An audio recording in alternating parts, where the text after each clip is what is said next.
share my opinion and a few ideas with police at the center for the change of information opinions. Indeed, it has actually been a while due to engagement. However, it is our responsibility at times to stop by, listen to police, listen to the dominatory view at the center, and to be able to see the direction at which our country is headed and what we can offer. So I appreciate the level of development at the center. You guys are doing extremely well in terms of keeping the legacy and of the applaud the leadership. And my dear brother Achi Pompon who just left, you know, he struck something very important and said, never can we do me. I know I don't have the luxury, the latitude of time, but to just make a passing comment, and possibly we will have the time. Hopefully next morning I can ask the leadership for that time so we can be able to go into what is happening at the global scale when he was there speaking to. And one person who hold the view that the war is undergoing a profound cultural shift, and the West has refused to accept that reality. Power is redistributing and influence is diffusing. We will come to the reality that the polar war where the West, and to be more specific, the United States has an uncontested dominance. That unipolar war has ended, and there is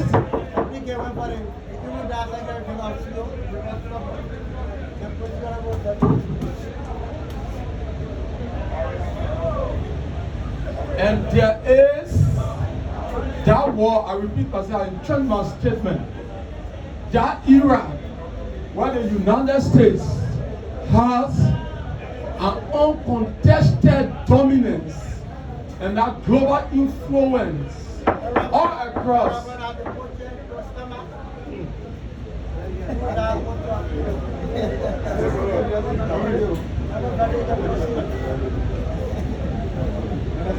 Sorry, recognition. I like to recognize the entire leadership. But I hope for each time I get distracted. Sorry, get distracted. So for each time everybody walks in and I recognize, I get distracted. But let me entrench my statement, and I maintain that the era at which the United States had uncontested dominance and influence all across the world has ended. And much of the West should come to the reality that that unipolar war has ended, and we are now ushering ourselves into a multipolar world order where there's no one single power in the international system. Now we have three superpowers: the United States, China, and Russia. Got the Russian power under Vladimir Putin has resurrected. You know, over the last 3 decades plus, we have a war, international system that was unipolar. That means, in international relation terminology, it means that we only have one superpower. After the fall of the Soviet Union and the collapse of the Soviet Empire in 1991, America stood as the only superpower in the international system, as the unipolar. You can call it unipolarity, one superpower. And I can recall the professor, veteran academic, Francis Fukuyama, who was a professor at the University of Stanford. He wrote a book called The End of History and the Last Men. I can remember when America kidnapped the Venezuelan president, Maduro. I wrote an article which is published on my page called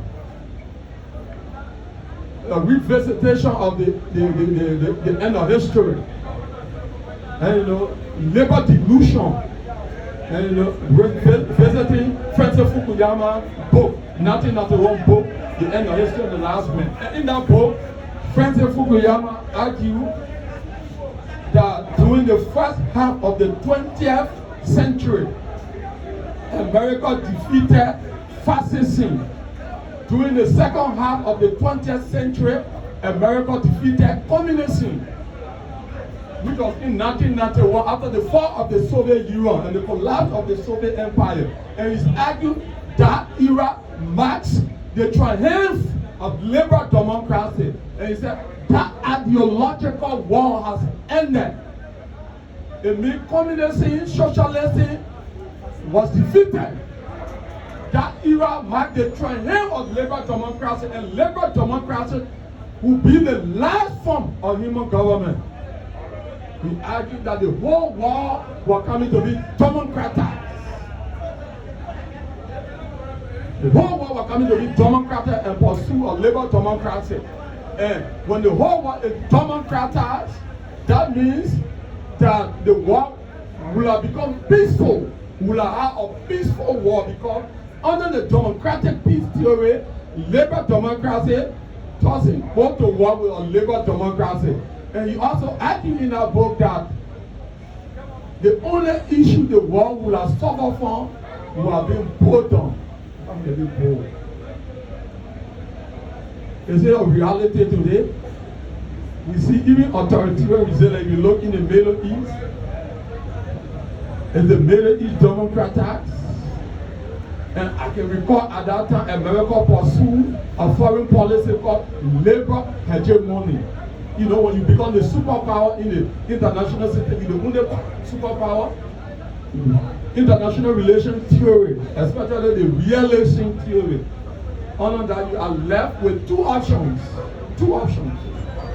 Either you go home and go sleep with the hope that no other country will come attacking you because you're the lone superpower in the international system. You're more powerful, or you engage into aggressive expansion. And on a realism theory, there are two sub-theories we call defensive realism and offensive realism. I am an offensive realist thinker, and the offensive realist theory was propagated by an acclaimed professor of political science at the University of Chicago, Professor John Joseph Miyashima. In his book, Great Power, The Tragedy of Great Power Politics. The Tragedy of Great Power Politics. They argue that the only way to become more powerful and secure in the international system is for you to engage into aggressive expansions, like be roaming around, encroaching on other countries. And the more powerful you become in the international system, the more secure you are that nobody will attack you. And that policy of liberal hegemony, which is remaking the war in America's own image, America pursued after the fall of the Soviet Union. And that's why America was going all around causing havoc, rather than Iraq, that Libya, that Afghanistan, that Yemen, that Syria, and any part of the world, including our most recent Venezuela, and now the situation in Iraq and Iran that my brother was talking about. Realists believe that survival trumps prosperity. To obtain economic prosperity first, you got to survive. And the way to survive is through inclusion, military expansion, to become more militarily powerful across the world. Once you secure your survival in the international system, all of the economic survival will follow. But is America still in that era? One person I believe, I listened to Trump say he will destroy a whole civilization, the Iranian civilization. And Trump should come to the reality that all civilizations are equal. And that era in which America has that uncontested influence and dominance globally, that America can dictate things without resistance, has ended. And we no longer in a multipolar world order, we are a unipolar world order. We're now in a multipolar world order. We have three great powers. So I hold the view, and I want to spark this as a preliminary engagement. And then possibly we can have the time Monday to arrange it. I believe it is my thesis that America, with the current U.S.-Israel war against Iran, the U.S. has lost the war. The U.S. has lost the war. And we can point a topic surrounding that. I can come Monday and bring all the people who believe that the U.S. is winning or has won the war. I want to see them so that we can have a discussion for a solid background. And I hold that view that the U.S. has lost the war. I also hold the view that Iran poses no imminent and existential threat to the U.S. I believe that the war that Trump entered into is not a U.S. war. It's Trump war, largely and greatly influenced by the Zionist lobbies. Or to put in other war, the Israel lobbies. It's a think tank, policy team based in the U.S.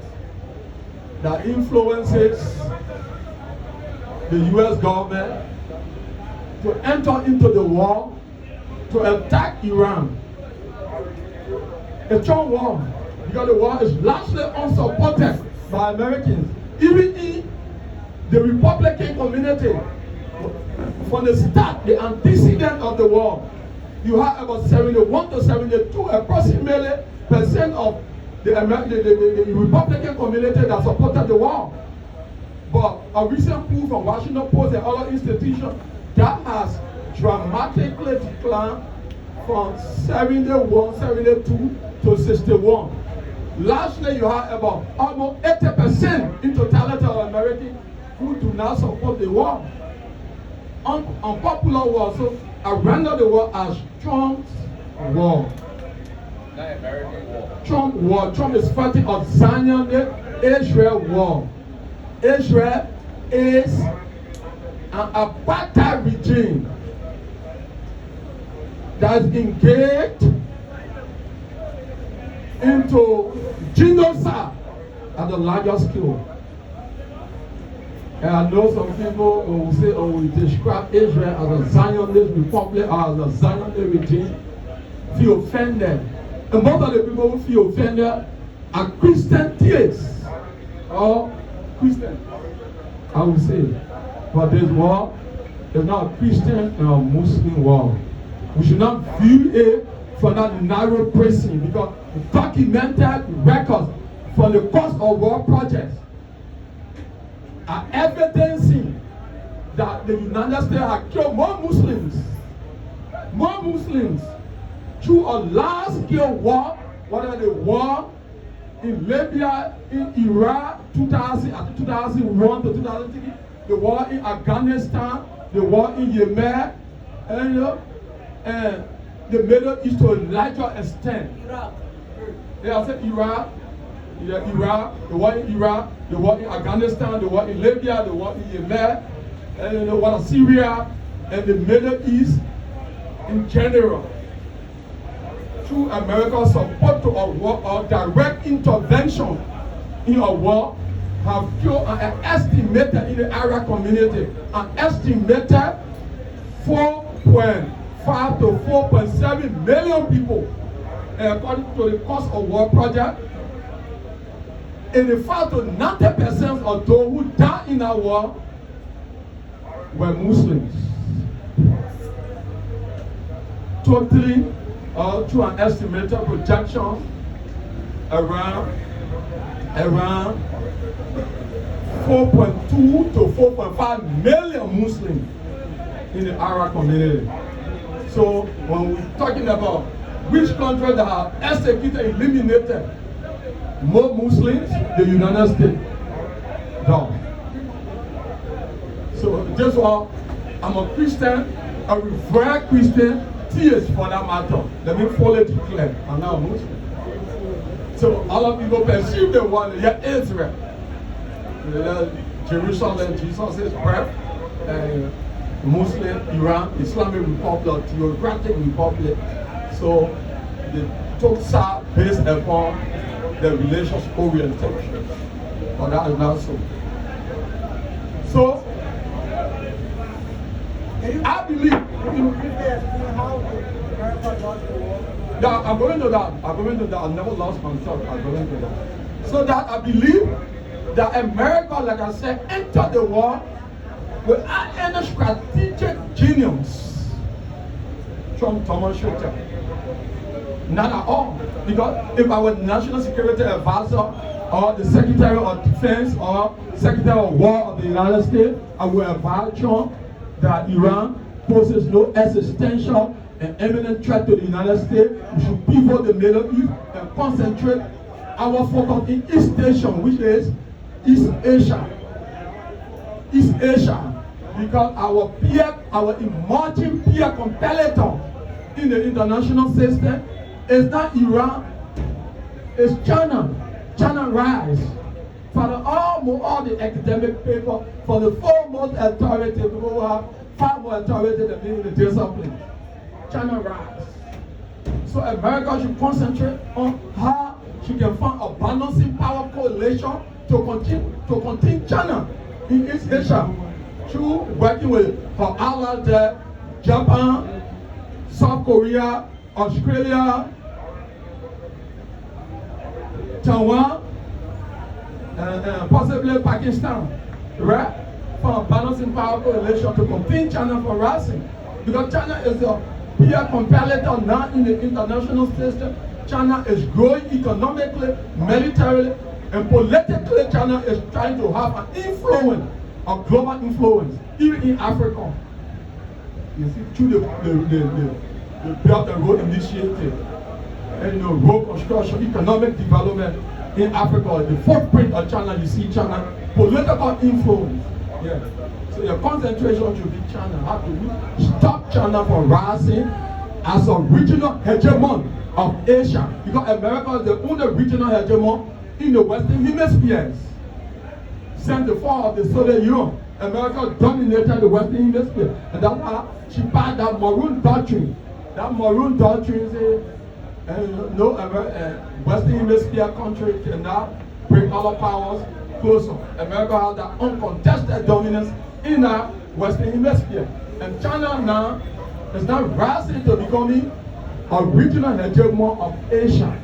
So that should be, because no regional hegemon will want to have a peer competitor. Iran is not. China is. So America focus strategically should be China instead of Iran. And the same way America, Donald Trump, did not demonstrate any strategic brilliance. She entered the war through a proxy Ukraine with Russia. And now you put Russia into the hands of the Chinese. And the same way America, through or after she became the unicorn in the international system, did not calculate well. America went and incorporated China into the World Trade Organization, thinking that China, once they pursue a liberal economic policy, you liberalize the economy, at the end, China democracy, the politics will become liberalized. To move from authoritarianism to a democratic system, a liberal democratic order. But China did not do that, even though China pursued some liberal economic policy, but the politics still remain authoritarian, autocracy. And that China used to grow economically, the economy. China become the second biggest economy in the world, and China is far more dominating America in most of whether that technology, green energy, solar, in almost everything, AI, artificial intelligence. So possibly people are prognosticating now, maybe possibly in the next 2 decades from now, China may most likely, the way American power is declining on a global scale, China may most likely become the superpower, the #1 superpower in the international scene. So if I were national security advisor, I would advise America under Trump to focus on China instead of focusing on Iran that is the no peer competitor to you. Now, let me summarize why I believe America lost the war. There will come hopefully Monday as a future guest that we can look into it.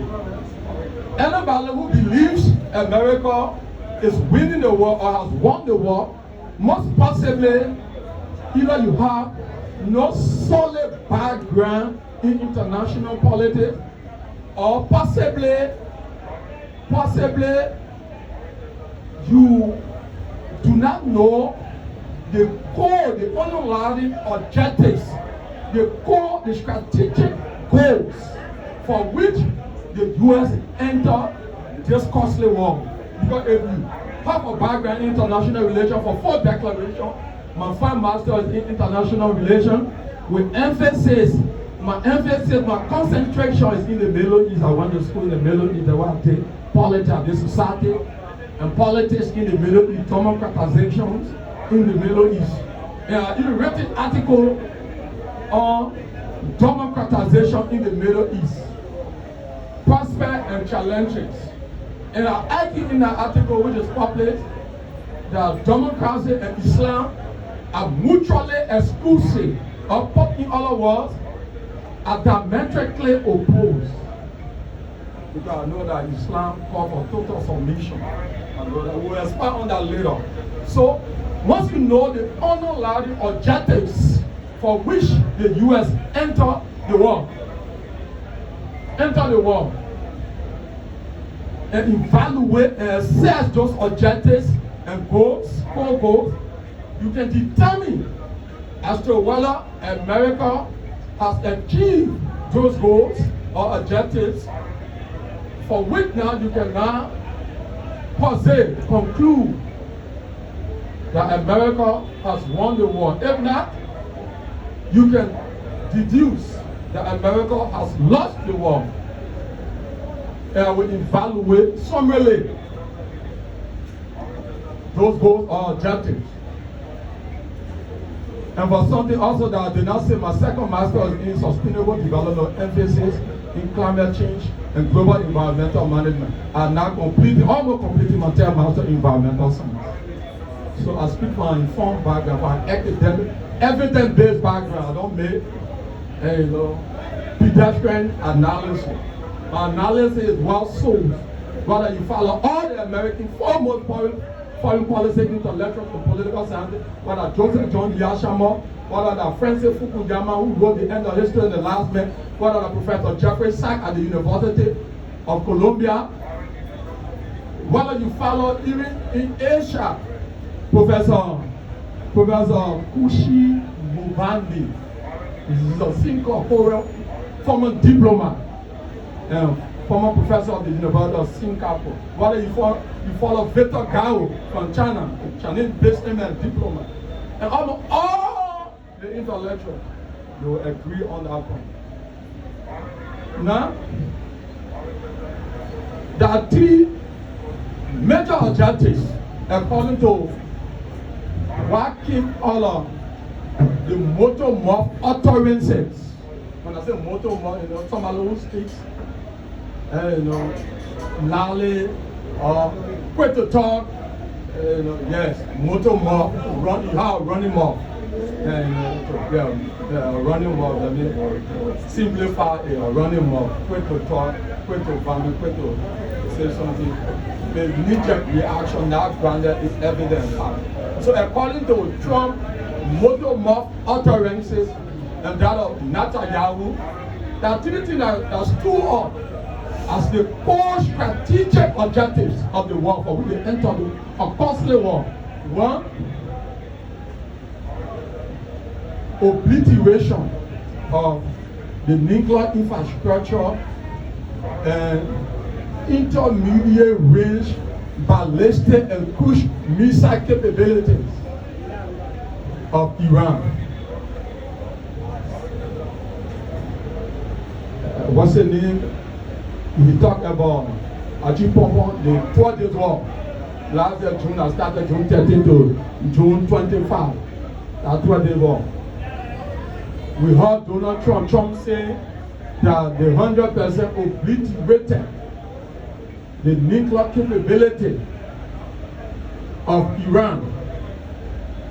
Trump mentioned that the nuclear ambition they were pursuing our program was obliterated. And anybody who keenly followed that 12 days war last June, you know that it was Israel and Iran that pivoted the war, that ended the war. And the reason why they ended the war is because Iran then last June 13 to close the Strait of Hormuz. At the end of the war, they know the economic consequences that the global community will incur. So, did they achieve in terms of obliterating the people's nuclear infrastructure, the intermediate range ballistic and cruise missile capability? Like Trump said, totally. I believe no, they have not achieved. Well, they may significantly, or like 60% or 70% destroy. Let agree momentarily, just for the movement. Let agree that they destroy it. They destroy 60 to 70% because the people stay scrapping. They destroy 60 to 70%. Insofar you have not instituted or you have not achieved your number one goal, which is regime change, and instilling a liberal democratic order. Like recently I saw on Twitter, that will be less radical, that will not be radicalized. What you have not achieved that regime change, even if it destroys 60 to 70% or 80% of the nuclear capability or missile capability or military capability, so long the regime is still in power, the regime can go rebuild. Because Trump said he destroyed it last year June when the 12th Day War. Now they come back again and say he destroyed it. So you come back again tomorrow and say you destroyed it. So they can rebuild. So you are not achieved that. The second objective is decapitation. I'll break the terminology down.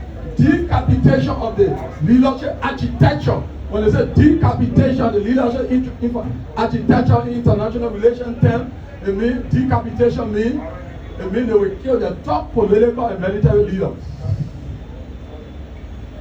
With the hope that killing the top political and military leaders like Netanyahu ignorantly and erroneously misled Trump to believing that just a 4-day scrap, because he told Trump that the system in Iran was volatile, it was fragile.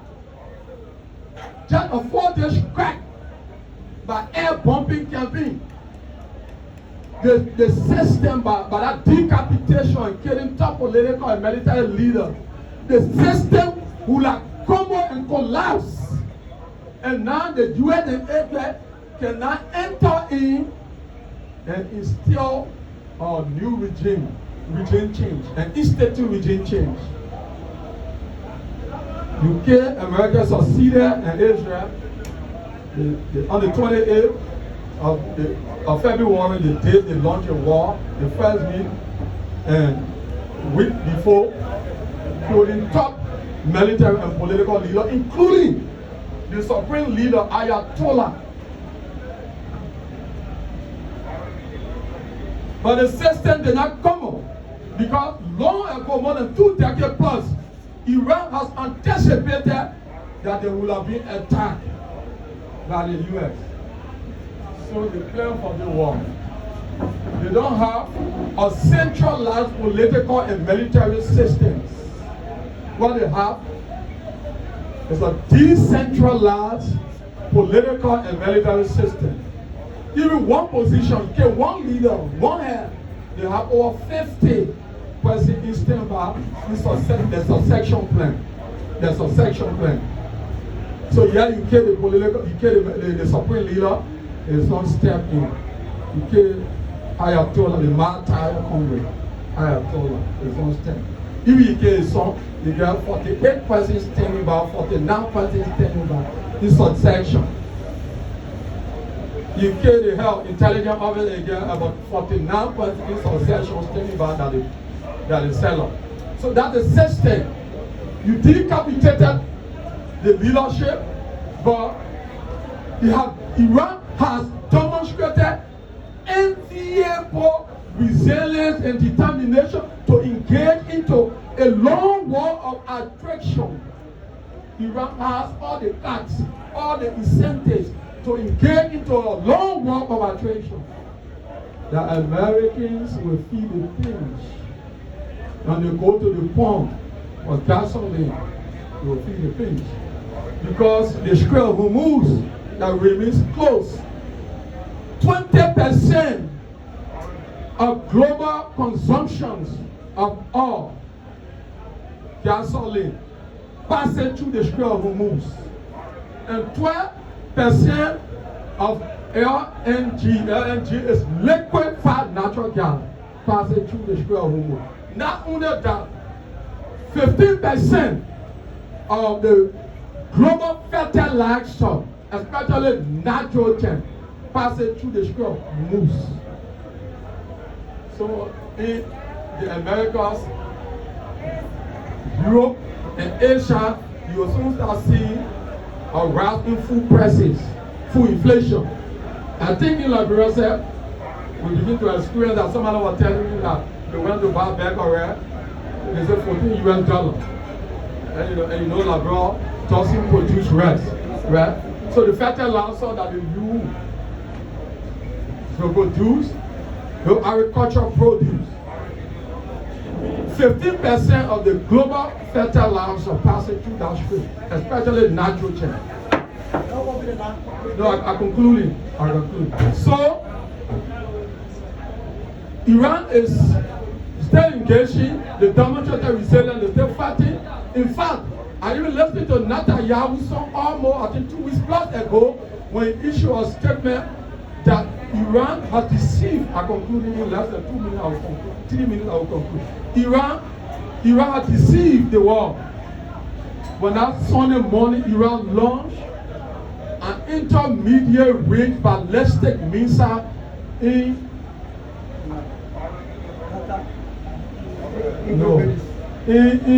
Gordio, San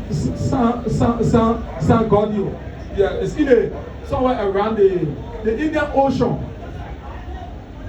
Around the Indian Ocean. And around the Indian Ocean, that is the military base of the US and the UK. And for Iran to that Indian Ocean is 4,000 kilometers. And all along they say, oh, Iran told the world that the range of a missile is 2,000 feet. How is it possible now that Iran fired a missile way in the Indian Ocean to a military base owned by the West, especially the UK and America? 4,000 kilometers. That means that Iran has the proclivity, the potential to cause instability for the whole of Europe, including Spain, Germany, Paris. The range 4,000 kilometers. So where did they, and they said they obliterated, and where did they come from? So they still fighting, they demonstrated, even though you killed the leader, but the system has not come, the system has not collapsed. The regime still showing resilience and the fighting. So your decapitation strategy, you failed. The second strategy, the last, they didn't conclude on the last. The last, the regime change. That's the foremost objective for which America entered the war. You can recall in January when there was a few pocket protests in Iran. Trump publicly supported the protest and even warned the Iranian authority and regime to call the people the democratic realm. They supported overtly that protest with the hope that protest, but the underground support will have led to the breaking down of the regime. That protest in January failed. The regime demonstrated resilience. They curtailed that protest. And then, month after, the U.S. government and the Israeli government responded to a strike. They responded to a strike. And up to now, the United States has not been able to institute regime change. And in a closing regime change, to institute regime change, it's not about air bombing campaign. We have to have boots on the ground. Which Trump has now disregarded that view. But all around the world, it's difficult to institute regime change through air bombing. For only two historical accounts so far, that air bombing has succeeded. That is in Japan, I think 1944. The bomb, after America bombed Hiroshima and Nagasaki. Even with that, the Soviet Union then had to intervene at a certain point that the regime had to concede and give in Japan. And Kosovo is another country that is succeeded. But besides that, all around the world, you have to have boots on the ground. In Iraq, America have about 700,000 people on the ground. In Libya, NATO have men on the ground. In Afghanistan, they have boots on the ground. It was not through air bombing. Think about Iraq, that is big, large in terms of geographic landscape. Iraq is 4/4 of Iran, rather. Iran is 4/4 of Iraq that you invaded. And so you have to have almost close to 2 million men on the ground to invade that particular country, right? And 30 seconds to hold it on. I don't want to lose this talk. And let me just 30 seconds. Just 30 seconds to conclude. 30 seconds to conclude. So America lost the war. And you see, maybe this 30-second point, some of you want to ask questions. Defeat the purpose of asking that question. America winning the war because they kill more people in Iran, they destroy this and blah blah blah. But I'll take you to the Vietnam War. Anybody who was a student of history. Because war is not just war by military combat, strategic and political intervention to be considered. Where America do, they say, oh, they were turning Vietnam into a radical communist nation, and America stepped in, tried to divide the country, South Vietnam, North Vietnam. America entered that war. More American soldiers died from that war through ambush. And as well, America as well inflicted more casualties. More people died in Vietnam. But at a certain point, America pivoted the war and started to support the Southern Vietnamese against the Northern Vietnamese. But at the end of the day, the Northern Vietnamese defeated America in that war, and the country united.